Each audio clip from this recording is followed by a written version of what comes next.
नमस्ते, मैं आचार्य शिवानी गर्ग। आज बहुत ही सुंदर सीरीज है जिसे सपनों की दुनिया कहा जाता है। सबको सपने आते हैं और सबको अपने सपने बड़े इंटरेस्टिंग लगते हैं। सब लोग ना मेरे पास अपना एक सपना लेकर आते थे कि मैम इसका मतलब बता दो, हमें इसका मतलब बता दो। तो मैंने सोचा क्यों ना एक सीरीज स्टार्ट की जाए। इस सीरीज में आपको इंटरेस्टिंग बातें बताई जाए, पुराना कोई इतिहास का कोई सपना बताया जाए और आज का कोई नया सपना बताया जाए जो लोगों से रिलेट करे और जिससे देखकर आप भी अपने सपनों के बारे में अनुमान लगा सकें और अपने सपनों के बारे में पूरी डिटेल जानकर उसकी रेमेडी कर सकें। तो ऐसे ही एक सपना हमने उठाया है भगवान भोलेनाथ का, जो बहुत ही सच सपना है, जो आपको सबको पता है कि लंबी साधना पे वो हमेशा रहते थे। एक बार वो लंबी साधना कर रहे थे, बहुत ही लंबी साधना थी उनकी। सालों तक वो अपनी साधना करते करते करते उनको पता ही नहीं लगा कि वो कितने गुण उसमें चले गए हैं। ऐसे में माता पार्वती को बहुत ही बात करने की इच्छा हुई कि वो कैसे शिवजी भगवान भोलेनाथ से अपनी बात करें। तो उनको लगा कि मैं कैसे बात करूं।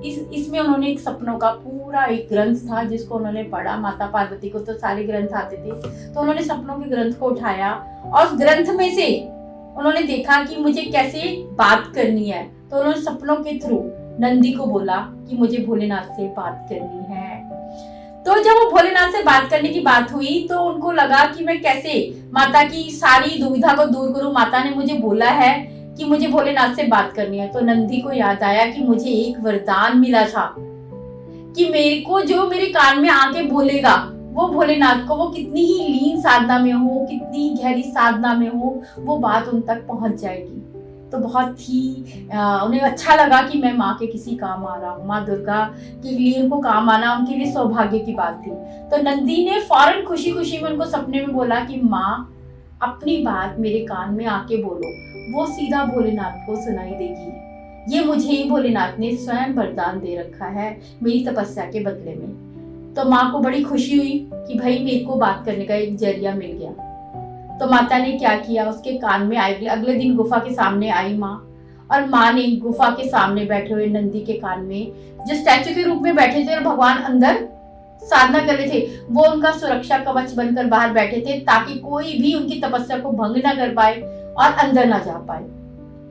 ऐसा वो लगातार सालों से वहीं बैठे थे। लेकिन माता पार्वती को देखकर उनका मन हुआ कि वे खड़े होकर उनके पैर को छुए और उनसे अपने मन आगे से बताए कि माँ मेरे कान में आके बोल दो। पर वो बोल नहीं सकते थे, वचनबद्ध थे। तो माँ ने उनके कान में बोला कि बेटा कि मुझे भगवान भोलेनाथ से बात करा दो। उन्होंने अपनी सारी बात रख दी। वो बात भोलेनाथ तक पहुंच गई टेलीपैथी द्वारा, जो आज हम टेलीपैथी भी बोलते हैं, और उस टाइम तो टेलीपैथी की भरमार थी, तपस्वी लोग थे वो लोग। तो सारी की सारी बात भोलेनाथ तक पहुंच गई कि भाई बात तो हो गई माता पार्वती से। माता पार्वती भी बहुत खुश हुई शिव जी से अपना संवाद करके, और उन्होंने नंदी का बहुत ज्यादा शुक्रिया अदा करा। इसी तरह आज भी हमें सपने दिखाई देते हैं, आज भी हमें सपने सुनाई देते हैं। जैसे एक मेरी क्लाइंट है रोहिणी से निशा क्या कहती है कि मुझे एक सांड दिखाई देता है। कैसा सांड? जब भी वो सोती है 15 साल से एक सपना, लगातार सपना, वही सपना। तो वो सपना कैसा सपना था? उनको सपना दिखाई दे रहा था कि सांड है लेकिन वो हिट नहीं कर रहा, मार नहीं रहा, लेकिन खड़ा है। जहां उनको ऐसा फील होता, वो डरती थी कि कहीं मेरा कोई नेगेटिव सपना तो नहीं है, ये कोई मैं गलत तो नहीं सोच रही हूँ। बट वो सपना गलत नहीं था। आपको पता है बैल नंदी का प्रतीक है। निशा जी ये बात पक्की रही है कि आपका जितना भी जो भी सपना आया है वो आपको मुसीबतें बहुत आई होंगी, बहुत मुसीबतें आई होंगी, लेकिन हर मुसीबत से आप निकल गए होंगे। हर मुसीबत से आप निकलते चले गए हो। इतनी मुसीबत आई आपकी लाइफ में, आज भी मुसीबत आ रही होगी, बड़ी से बड़ी मुसीबत आ रही होगी, लेकिन आप हर प्रॉब्लम से आसानी से निकल जाते हो। क्यों? क्योंकि भगवान नंदी का संदेश है आपके लिए कि भोलेनाथ के मंदिर में जाकर कम से कम एक माला तो करें, है ना। एक माला करने के बदले में आपने नंदी के कान में भी जाकर बोलना है कि हे नंदी भगवान, मेरी बात भोलेनाथ तक पहुंचा दो, मेरी सारे दुखों को हर लो। तो आप अगर निशा ऐसा जाके करती हो, नंदी के कान में जाकर बोलती हो, और एक माला सिर्फ ओम नमः शिवाय की आप मंदिर में बैठ के करती हो, तो देखना आपकी चारों तरफ लाइफ में कैसे खुशियां चली आ रही हैं। ये सपना नहीं है, सपनम के माध्यम से भगवान भोलेनाथ का संदेश है आपके लिए, आप ताकि अपनी लाइफ में प्रोग्रेस कर सके, अपनी लाइफ में तरक्की कर सके, अपने बच्चों की लाइफ में खुशियां ला सके। आप अपने बच्चों की खुशियां ला सकते हो, अपनी लाइफ में खुशियां ला सकते हो।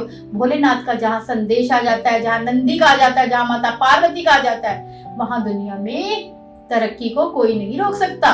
सपना एक ऐसा जादूगर दुनिया है जहां आपकी सारी प्रॉब्लम्स को वो हर लेता है।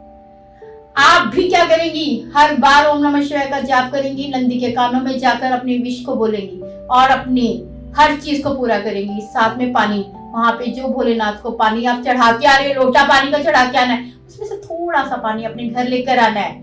उस पानी को अमृत समझ लेना है और बोलना है कि भोलेनाथ, मुझे सपने में आके आपने दर्शन तो करवा दिए नंदी के थ्रू, आपने मुझे इसका मतलब भी बता दिया।